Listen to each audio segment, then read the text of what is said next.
Bismillahirrahmanirrahim. Assalamu alaikum. How are you guys? I hope you guys are keeping well and safe. Today I'm sharing a traditional milk dessert recipe with you called ras malai. This recipe has two parts, the syrup part and the ras malai itself. So for the syrup, we'll be using milk, about 1.5 liters of milk, and to that we'll be adding at least 1.5 cups of sugar. I'm using brown, but you can use white if you want. And then for the ras malai, we'll be using powdered milk, baking powder and an egg.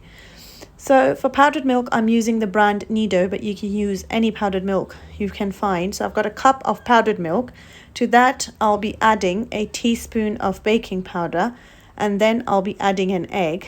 This should make roughly about 20 to 25 ras malais, depending on the size you make. And one thing I want to add, that you'd be needing a wok or a pot with a wider surface. So here I've taken my wok and I've added milk to that, and then I'm going to add sugar and bring that to a boil. Whilst the milk and sugar are cooking down, let's prepare the ras malais. So in a bowl, we're going to add the powdered milk, the baking powder and the egg, and then we're going to mix it well together. So give it a good mix. Make sure the dough is slightly sticky.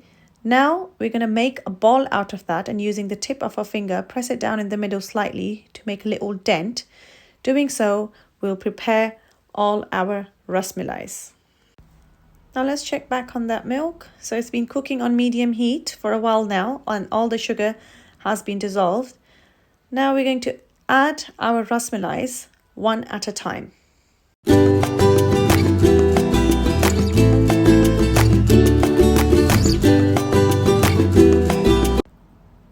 Once the ras malais have been cooked slightly on one side, give it a flip one at a time.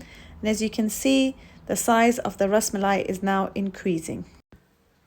Transferring the ras malai from the wok is a delicate procedure, so I'll be using a spoon and transferring one ras malai at a time, making sure I do not put a ras malai on top of another. And then I'll cover it with the remaining milk to soak the ras malai well, and then I'm going to put it in the fridge to be served later.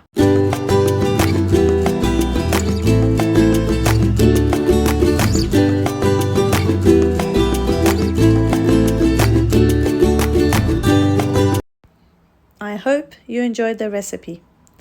Happy eating!